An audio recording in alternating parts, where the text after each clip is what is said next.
মধ্যপ্রাচ্যের আকাশে যুদ্ধের ঘনঘটা। মার্কিন প্রেসিডেন্ট ডোনাল্ড ট্রাম্প সোমবার ঘোষণা করেছিলেন যে ইরানের বিদ্যুৎ কেন্দ্রগুলিতে আপাতত 5 দিন কোনো হামলা চালানো হবে না, কিন্তু সেই প্রতিশ্রুতির কোনো মান রাখল না আমেরিকা।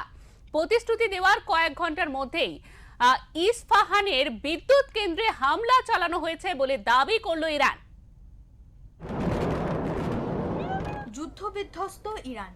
মার্কিন প্রেসিডেন্ট ডোনাল্ড ট্রাম্প সোমবার ঘোষণা করেছিলেন আপাতত 5 দিন কোনো হামলা চালানো হবে না ইরানের বিদ্যুৎ কেন্দ্রগুলিতে, কিন্তু সেই প্রতিশ্রুতি রাখেনি আমেরিকা। ট্রাম্পের প্রতিশ্রুতির কয়েক ঘন্টার মধ্যেই ইরানের ইস্পাহান বিদ্যুৎ কেন্দ্রে হামলা চালানো হয়েছে বলে দাবি করেছে ইরান।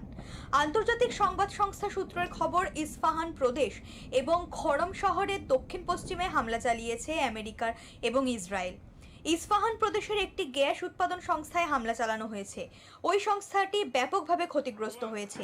এছাড়াও ওই সংস্থার আশেপাশে বসতি এলাকার একাংশও ক্ষতিগ্রস্ত হয়েছে বলে জানা গিয়েছে। ট্রাম্প জানিয়েছেন ইস্পাহান বিদ্যুৎ কেন্দ্র নির্মাণ করতে $10 বিলিয়ন বেশি খরচ। একটা আঘাতেই সবকিছু উধাও। ওরা একটা চুক্তি চায়, আমরাও তাই চাই। সবকিছু ঠিকঠাক চললে আমরা এই সমস্যার সমাধান করে ফেলবো, নইলে আমরাও মন প্রাণ দিয়ে বোমাবর্ষণ চালিয়ে যাব। They want very much to make a deal. We'd like to make a deal too.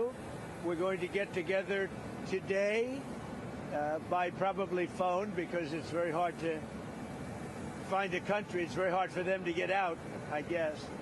But we'll at some point very soon meet. We're doing a 5-day period. We'll see how that goes. And if it goes well, we're going to end up with settling this. Otherwise, we'll just keep bombing our little hearts out. Isfahan বিদ্যুৎ কেন্দ্রে হামলার যে অভিযোগ Iran করেছে তা নিয়ে অবশ্য মুখ খোলেনি আমেরিকা বা ইসরায়েল। দুই দেশের কেউই হামলার দায় স্বীকার করেনি। ব্যুরো রিপোর্ট, ওঙ্কার বাংলা।